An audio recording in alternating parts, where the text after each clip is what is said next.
السلام عليكم ورحمة الله وبركاته. ازيكم يا حبايبي؟ عاملين ايه؟ يا رب دايما تكونوا بخير. معاكم منى من مطبخ ام البنات. ان شاء الله. طبعا كل سنة وانتم طيبين. ولاد دخلوا المدرسة واحنا طبعا بنحتار بقى نعمل لهم سندوتشات ايه بقى كل يوم، فحيرة. فانا قررت بقى ان انا اعمل لهم الميني بيتزا. ممكن ياخدوها بديل للسندوتشات بتاعت كل يوم. سهلة وسريعة ومش هتاخد منك اي وقت ولا اي مجهود. طريقتها سهلة جدا. بصوا يا جماعة المقادير بتاعتنا. طبعا هي العجينة هنا عجنتها وانا هحشيها لحمة مفرومة. اهي انا عاملة اللحمة والصلصة. الصلصة يا جماعة بتاعت البيتزا، انت بتجيبي الطماطم بتقطعيها على 4 وبتحطيها في حلة وبتحطي عليها بصل وتوم. البصل طبعا بتقطعيها برضو مكعبات كبيرة شوية مش مشكلة، وتوم. وبتحطيها على النار لحد ما كله يتهري كده وتتسبك في بعضها. بعدين بتضربيها بالهاند بلندر او بالخلاط وبتحطي عليها التوابل بتاعتك. سهلة جدا. وبصوا انا عندي برضو لانشون، اي بواقي عندك في التلاجة يعني مش هتفرق. يعني انا هعمل لحمة مفرومة وهعمل لانشون ده برضو ممكن احطه عليها. عندي ميكس جبنة. ده جبنة شيدر وجبنة رومي مع بعض. تمام. معايا طماطم، معايا فلفل. الفلفل ده طبعا حراق، ده حسب الرغبة. ومعايا زيتون مخلي. هنبدأ كده مع بعض ونشوف هنعمل ايه، ونشوف كده ونقول بسم الله. خليكم معايا.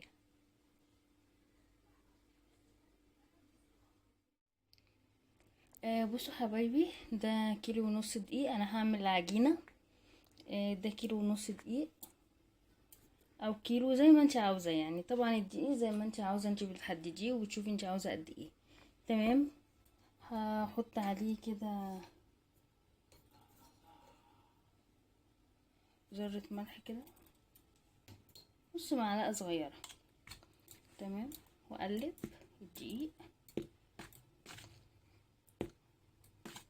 كده. وهنا الخميرة دي معلقة سكر، هحط عليها الخميرة. خميرة دريم دي يا جماعة كويسة جدا حلوة. تمام. هقلبهم كده مع بعض.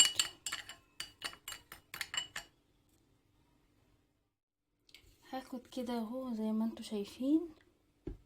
احط بقى حبة مية عليها، مية دافية، وادوبها. طبعا السكر ده بينشط الخميرة.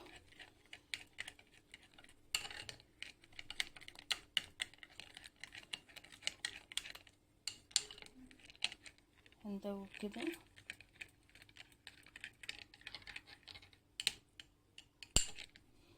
بصوا احنا كده المفروض اسيبها لحد ما ترتفع شوية، بس انا مستعجلة فانا هاخدها على طول. احطها على الدقيق كده. ابتدي احط بقى مية دافية واعجن العجينة. طبعا انا عجنت العجينة قدامكم قبل كده كتير لان انا عملتها قبل كده. هعجنها بقى انا كويس. طبعا هي هتحتاج مية تاني، هعجنها وبعدين ارجع لكم تاني. بصوا يا جماعه، في خطوه انا نسيت اقول لكم عليها. انت المفروض بعد ما بتعجني خلاص العجينه بتاعتك، بصوا انا حطيت زيت ذره من دوت. هتحطي حوالي ربع كوبايه او نص كوبايه من الصغيره، بتحطيها على العجينه وتبتدي تعجني تاني. فانا كنت نسيت الخطوه دي، فقلت هحطها مش هيجرى حاجه وارجع برضه اوريها لكم. تمام. هعجنها بقى كده كويس عشان اشرب الزيت دوت وارجع لكم تاني.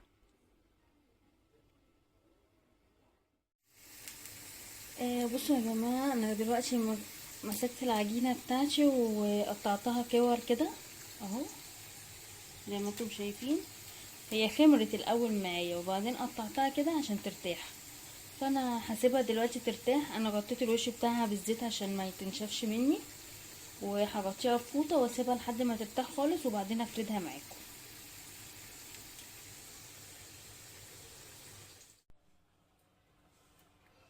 بصوا يا جماعه الخميره بتاعتي، العجينه معلش خمرت ازاي. انا اهو خدت حته كده صغيره منها، هبتدي ان انا افردها كده.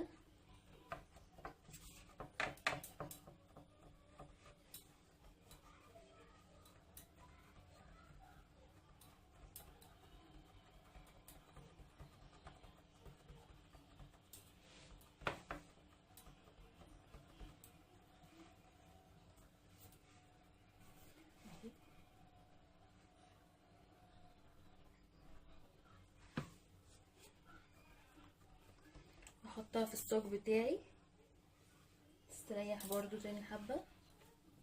اخد واحدة تاني واعمل برضو كده.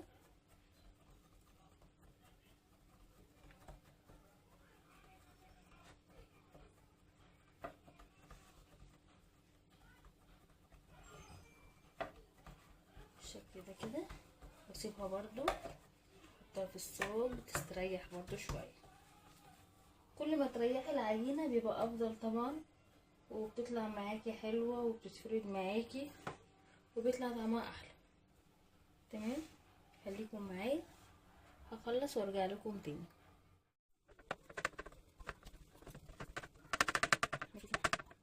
اي حاجه عندي ما اهي حطها برضه صوت جاي هكمل الكميه كلها طبعا كده. هسيبه برضه هعملها كده وزي عشان اعرف كده كويس. بصوا يا جماعه انا عملتها اهو. هبتدي بقى اجيب شوكه ان انا اخرج فيها كده.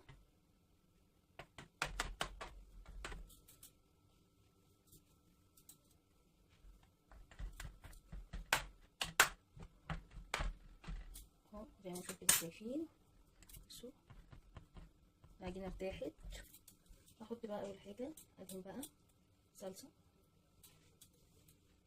كده.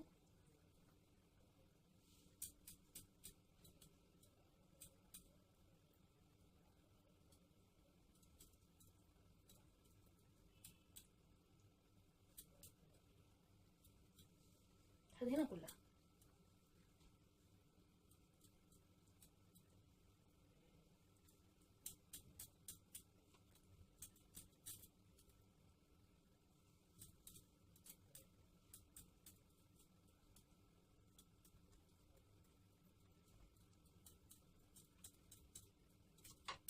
وبعدين احط بقى لحمه مفرومه. يعني بصي حاولي كده ايه تسويها كده.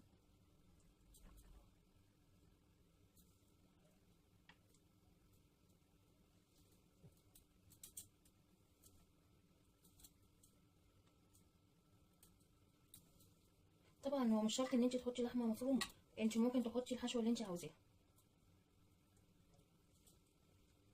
يعني انا بديكي مثال، اي حاجه بقى عندك اعمليها وفرحي ولادك بيها. اللانش بوكس كده تحطها لهم في اللانش بوكس في المدرسه. على فكره بتبقى اطعم من السندوتشات برضو، لان الاطفال بيزهقوا، احنا الكبار يعني بنزهق من الحاجات دي، فتغيير بغير بس معاهم شويه.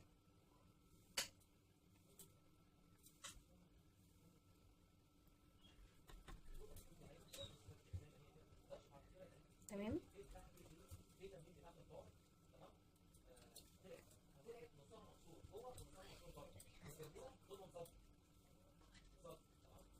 كده اهو انا خلصت كده الحشوه.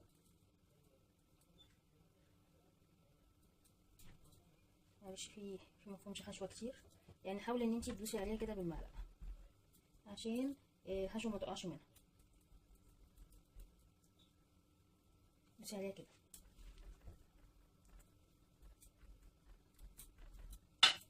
حطي بقى زيتون، انا قطعته صغير عشان العجينه صغيره.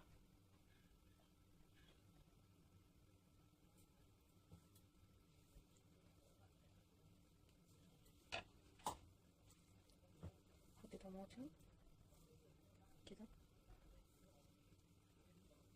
يعني حاولي دوسي كده عليها بايدك عشان تمسك في العجين ما تقعش لما تخرج من الفرن.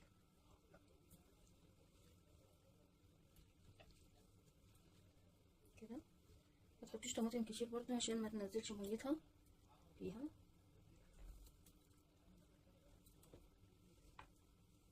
الجزء ده ما فيهوش لحمه كده.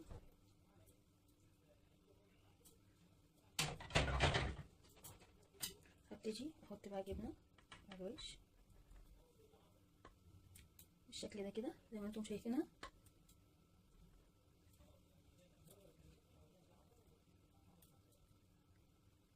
عشان احطها في الفرن. بعدين دلوقتي بقى انا هحطها في الفرن وارجع لكم وانا هكمل الباقي عشان الفيديو طويل قوي عليكم. بصوا انا عملت دي برضو، بس انا بقى بحط فيها فلفل. الفلفل ده حراق زي ما انتم عارفين، انا قايله لكم احط بقى فيها فلفل بس مش كتير عشان ما تبقاش حراقه قوي. دي صينيه تانية انا بعملها برضو.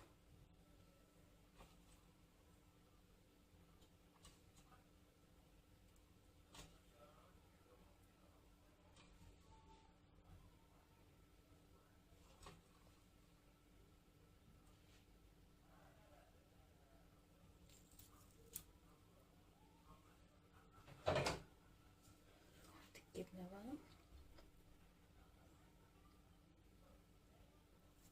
طبعا انا ما عنديش موتزاريلا، لو انت عندك حطي الموتزاريلا احسن برضو، بس انا عملت المتاح عندي في البيت يعني ما توقفيش نفسك.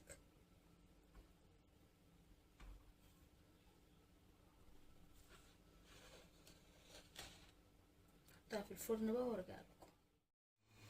ايه يا جماعه الميني بيتزا بعد ما خرجت من الفرن اهي زي ما انتم شايفينها.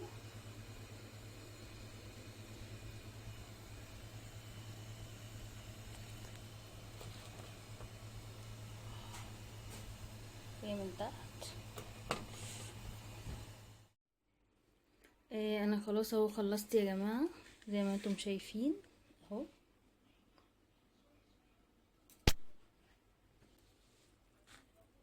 اهي ودي